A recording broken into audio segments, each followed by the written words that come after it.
प्रेम यानी स्नेह, लगाव, चाहत, अनेक नाम हैं इस भावना के।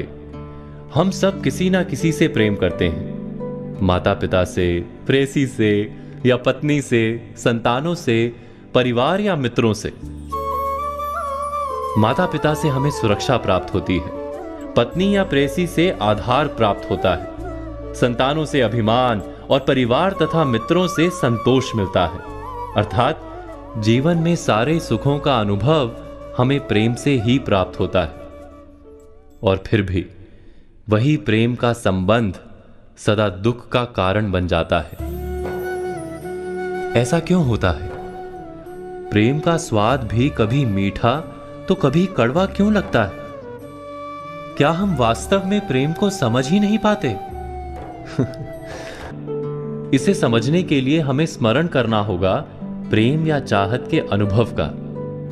क्या विचार चलते हैं हमारे मन में जब हम किसी से प्रेम करते हैं?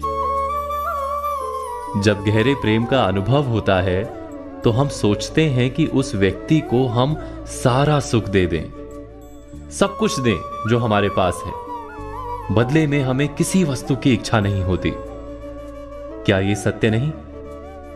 जब हम किसी को चाहते हैं तब हम उससे कुछ नहीं चाहते। प्रेम वास्तव में उस संबंध को कहा जाता है जिस संबंध से हमें कोई आशा, कोई चाह, कोई मांग ना हो। जैसे ही कोई मांग मन में प्रवेश करती है, वैसे ही प्रेम हृदय से विलुप्त हो जाता है, चला जाता है। जैसे रोग के कारण जीभ मैली हो जाती है और मीठा फल कड़वा लगता है। आशा, इच्छा, चाह या मांग, इन सब के कारण मन को मैला कर देते हैं और मीठा प्रतीत होने वाला प्रेम भी कड़वा बन जाता है।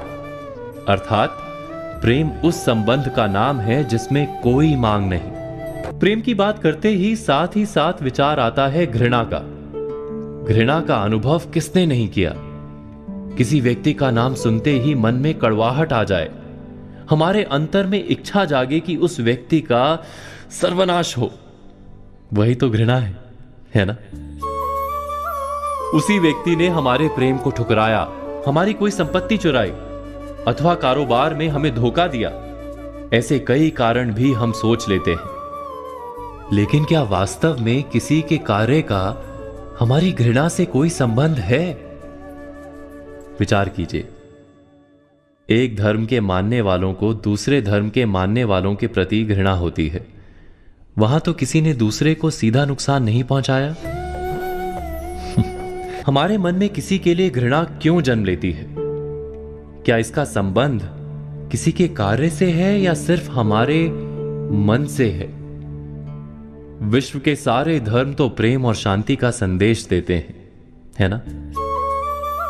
वास्तव में जब कोई प्रेम संबंध तोड़ता है तो हमें डर लगता है कि हम जी नहीं पाएंगे। कोई कारोबार में धोखा देता है तब हमें डर लगता है कि हम गरीब हो जाएंगे। किसी दूसरे धर्म के मानने वाले को जब मिलते हैं तो हमें भय लगता है कि हमारी श्रद्धा डगमगा ना जाए।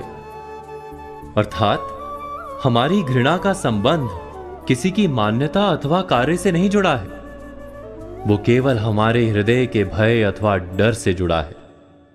जिसके हृदय से डर चला जाता है, जो पूरी तरह निर्भय हो जाता है, वो किसी से भी घृणा कर ही नहीं सकता। और डर के पार जाना अनिवार्य है, क्योंकि डर वो दीमक है जो मनुष्य की आत्मा को खा जाता है।